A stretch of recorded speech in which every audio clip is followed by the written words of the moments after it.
রাজ্যসভার সাংসদ হিসেবে নির্বাচিত হয়ে কৃতিত্বের সাথে রাজ্যের উন্নয়নে কাজ করবেন রাজীব ভট্টাচার্য। বুধবার বিধানসভায় রাজ্যসভার একমাত্র আসনে বিজেপি প্রার্থী হিসেবে রাজীব ভট্টাচার্যের মনোনয়নপত্র দাখিলের পর বলেন মুখ্যমন্ত্রী প্রফেসর ডক্টর মানিক সাহা। অপরদিকে মনোনয়নপত্র দাখিল করে বিজেপি মনোনীত প্রার্থীতাকে বড় পরিসরে কাজ করার সুযোগ করে দেওয়ার জন্য প্রধানমন্ত্রী, কেন্দ্রীয় স্বরাষ্ট্রমন্ত্রী এবং সর্বভারতীয় বিজেপি সভাপতিকে ধন্যবাদ জ্ঞাপন করেছেন রাজ্য বিজেপি সভাপতি রাজীব ভট্টাচার্য।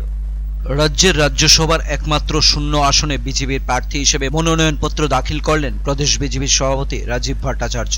বুধবার বিধানসভার রিটার্নিং অফিসারের নিকট মনোনয়নপত্র দাখিল করলেন তিনি। মনোনয়নপত্র দাখিলের সময় বিজেপি মনোনীত প্রার্থী রাজীব ভট্টাচার্যের সাথে উপস্থিত ছিলেন মুখ্যমন্ত্রী প্রফেসর ডক্টর মানিক সাহা, অর্থমন্ত্রী প্রণজিৎ সিংহ রায়, মন্ত্রী সুশান্ত চৌধুরী সহ বিভিন্ন আইপিএফটি এবং ত্রিপুরা দলের বিধায়ক। এদিন মনোনয়নপত্র দাখিলের পর সাংবাদিকদের মুখোমুখি হয়ে মুখ্যমন্ত্রী প্রফেসর ডক্টর মানিক সাহা জানান, রাজীব ভট্টাচার্য কৃতিত্বের সাথে রাজ্যের সভাপতির দায়িত্ব পালন করছেন, তেমনিভাবে নির্বাচিত হয়ে আগামী দিনে রাজ্যের জন্য ভালো কাজ করবেন। প্রদেশ বিজেপির সভাপতি রাজীব ভট্টাচার্যকে রাজ্যসভার আসনে প্রার্থী হিসেবে মনোনীত করায় প্রধানমন্ত্রী নরেন্দ্র মোদী এবং কেন্দ্রীয় স্বরাষ্ট্রমন্ত্রী অমিত শাহ, সর্বভারতীয় বিজেপি সভাপতি জেপি নাড্ডাকে ধন্যবাদ জ্ঞাপন করেন মুখ্যমন্ত্রী প্রফেসর ডক্টর মানিক সাহা। এদিন রাজ্যসভায় বিজেপি প্রার্থী হিসেবে মনোনয়নপত্র দাখিল করে সাংবাদিকদের মুখোমুখি হয়ে প্রদেশ বিজেপির সভাপতি রাজীব ভট্টাচার্য জানান, তাকে আরো বড় পরিসরে কাজ করার সুযোগ করে দেওয়া হয়েছে। এর জন্য প্রধানমন্ত্রী নরেন্দ্র মোদী, কেন্দ্রীয় স্বরাষ্ট্রমন্ত্রী অমিত শাহ এবং সর্বভারতীয় বিজেপি সভাপতিকে ধন্যবাদ জ্ঞাপন করেন তিনি।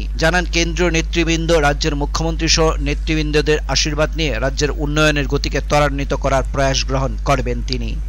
পার্টির তরফ থেকে এবং আমাদের সাথে এখন মোথাও আছে, আইপিএফটিও আছে, আমরা সবাই মিলে ভারতীয় জনতা পার্টির তরফ থেকে এবার রাজ্যসভার যে ভ্যাকেন্ট পোস্টটা আছে সেই পোস্টে আমরা ত্রিপুরা প্রদেশ বিজেপির মাননীয় সভাপতি শ্রী রাজীব ভট্টাচার্যকে মনোনয়ন দেওয়া হয়েছে এবং আমি আশা করি উনি কৃতিত্বের সাথে যেভাবে সভাপতিত্বের দায়িত্ব উনি করেছেন এবং আগামী দিন যখন উনি নির্বাচিত হবে নিশ্চিত যে ত্রিপুরা রাজ্যের জন্য খুব ভালো কাজ করবেন, সেটা আমি নিশ্চিত। এর জন্য আমি মাননীয় প্রধানমন্ত্রীজিকে এবং আমাদের রাষ্ট্রীয় অধ্যক্ষ জেপি নাড্ডাজি এবং অমিত শাহজিকে, আমাদের মাননীয় হোম মিনিস্টার, ওনাকে ধন্যবাদ দিচ্ছি।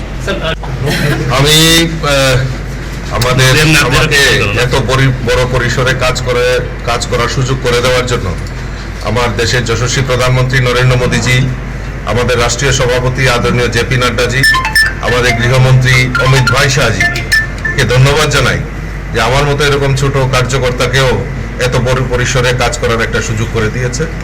আমি সকলের আশীর্বাদ নিয়ে এবং আমাদের রাজ্যের মাননীয় মুখ্যমন্ত্রী থেকে শুরু করে মন্ত্রিপরিষদের সবার আশীর্বাদ নিয়ে আমি এই ত্রিপুরার জন্য যে ডেভেলপমেন্ট ওয়ার্ক চলছে তাকে আরও ত্বরান্বিত করার জন্য আমি সেটা প্রয়াস থাকবে এবং আমাদের যে লক্ষ্য, মাননীয় মুখ্যমন্ত্রীর যে স্বপ্ন এক ত্রিপুরা শ্রেষ্ঠ ত্রিপুরা, এই এক ত্রিপুরা শ্রেষ্ঠ ত্রিপুরার গড়ার লক্ষ্যে আমিও একটা অংশীদারিত্ব হব, এটাই আমার কাছে সবচেয়ে বড় প্রাপ্তি।